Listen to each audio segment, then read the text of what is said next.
안녕하세요. 직장생활 18년차, 해외 직장생활 10년차 강 부장입니다. 혹시 여러분들도 마음속에 사직서 품고 다니시나요?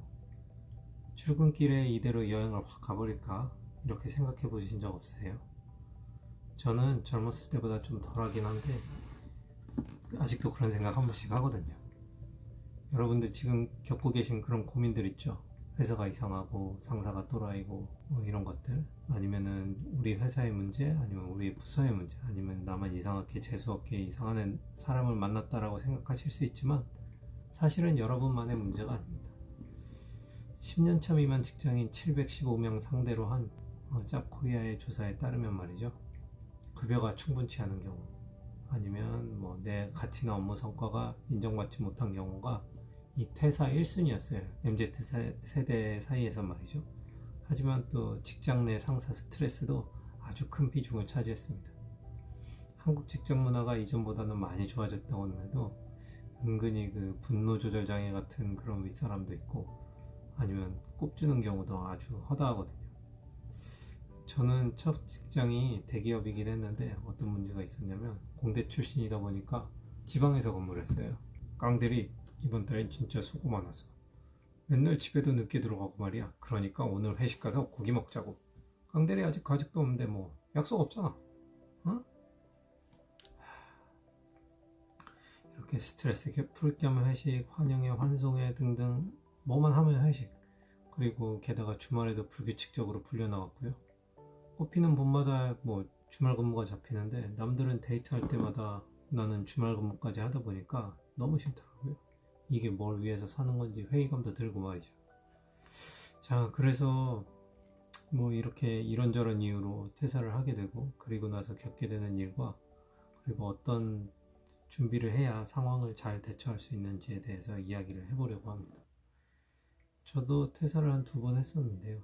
퇴사 전에는 정말 이런 고민 저런 고민, 아니면 이런 어려움, 그런 것 때문에 이제 퇴사를 하고, 아니면 새로운 삶에 대한 그런 포부로 퇴사를 하게 되지만, 퇴사 후에 처하게 되는 그런 상황은 생각했던 거랑은 좀 많이 달랐던 것 같아요. 퇴사 후에 시간적 여유가 생기면 내가 지금까지 회사에 빼앗겼던 그 시간들 있죠. 너무너무 효율적으로 쓰고 싶었던 그 시간. 근데 실제로는 핸드폰만 보다가 한 2~3달 훅 지나가게 되거든요. 근데 이거는 지금 바로 여러분들도 스스로 체크를 해볼 수가 있어요. 어떻게 하냐면은 주말을 우리가 어디에 쓰는지 돌아보면 되죠. 아니면 퇴근을 일찍 한 경우에 시간을 어디에 쓰는지 보면 알게 돼요. 자세히 말씀드리지 않아도 아시겠죠? 아마 비슷하게 행동을 하게 될 겁니다. 2번째로는 갑자기 고정 수입이 사라졌다는 그 부분이 심리적으로 굉장히 생각했던 것보다 큰 압박이 될 거예요. 당연히 조급해질 수밖에 없고, 사업을 하시든 아니면 뭐 투자를 하시든 심지어 공부를 하시더라도, 학업을 하시더라도 이게 상당히 스트레스가 될 겁니다. 그래서 제가 직접적으로 경험한 것, 그리고 주변에서 봤던 그런 케이스들을 바탕으로 해서 퇴직 후에 스스로 이런 어려운 상황을 만들지 않기 위해서 준비해야 될 거를 케이스별로 나눠봤거든요. 일단 대부분은 사실 직장인의 삶을 버리기가 좀 어렵잖아요. 그렇기 때문에 반드시 이직을 준비해 놓고 퇴사하시기를 권장을 드립니다. 주변에 경력이 짧든 뭐 길든 간에 이런 거를 준비를 안 하고 그냥 퇴사부터 하신 분들은 대부분 다시 자리를 잡는 데까지 고생을 하셨어요. 특히나 가정이 있는 30, 40대 분들은 굉장히 심리적으로 압박이 심하실 수 있기 때문에 잘 생각을 하고 그렇게 행동을 하셔야 됩니다.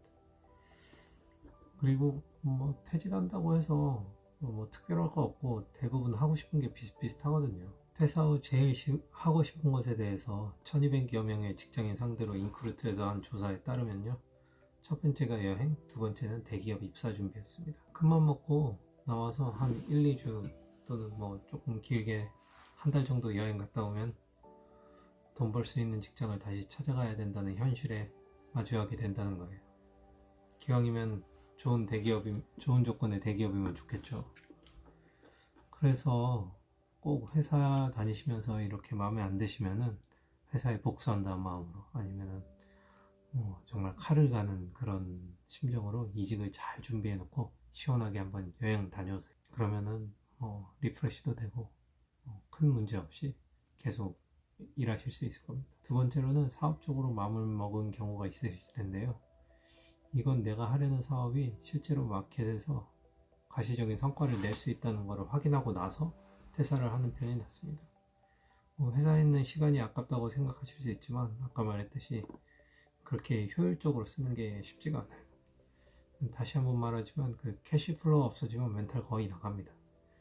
저희가 보는 유튜브에서 성공한 직장인들 대부분은요 이런 케이스예요. 이렇게 준비를 해서 나온 케이스. 개념적으로는 이직이랑 뭐 거의 별반 차이 없는 갈아타기 같은 개념인 거죠. 세 번째로는 이제 진학, MBA, 공무원 시험, 의전원 등등 이런 시험을 준비하시는 분들이 있는데요. 합격 이후에 그 대부분은 다시 취업을 하시게 되거든요. 그 개원을 하시거나 이럴 수도 있겠지만 대부분은 다시 취업을 하시게 됩니다. 그래서 취업이 이제 다시 하게 됐을 때 자신이 원하는 것이 뭔지도 좀 더 명확히 해볼 필요도 있어요. 나중에 후회하지 않으려면 공부한 시간만큼 내가 원하는 보상을 기대할 수 있는지 그런 걸 꼭 확인해 보시기를 권해드립니다. 그리고 마지막으로 가려고 하는 길이 전문 투자자라면 솔직히 이건 좀 말리고 싶어요. 물론 이쪽에서도 뛰어난 분들도 계시고 성공하시는 분들도 있는데요. 하지만 다들 아시잖아요. 쉽지 않다는 거. 그래서 이 경우에는 메타인지가 제일 중요한 것 같습니다. 캐시플로우 없이 투자만으로 그 살아남는 것의 난이도는 정말 극악이거든요. 그러니까 이 경우에도 가시적인 성과가 나시면 그때 회사를 접으시는 편이 낫다고 생각합니다. 그래서 결론적으로 직장인의 삶을 계속하시는 그런 대부분의 경우는 일반적으로 이직하시면서 최소 한 달 정도는 쉬는 기간을 빼서 말이죠. 그렇게 해서 그동안 고생하셨던 거에 대한 보상으로 여행을 한 1, 2주 알차게 다녀오시고 그리고 리프레시해서 한 달 정도 이렇게 쉬었다가 새로운 직장으로 출근을 하시는 게 현실적으로도 큰 무리 없이 직장 생활을 영위해 나가는 과정이지 않을까 그렇게 생각을 합니다. 다음 영상에서는요 이직과 관련된 내용을 좀 준비하려고 하니까요 이직에 대한 고민이 있으신 분들은 아래에 간단한 댓글을 남겨주시면 제가 한번 답변을 드리도록 하겠습니다. 시청해 주셔서 감사합니다.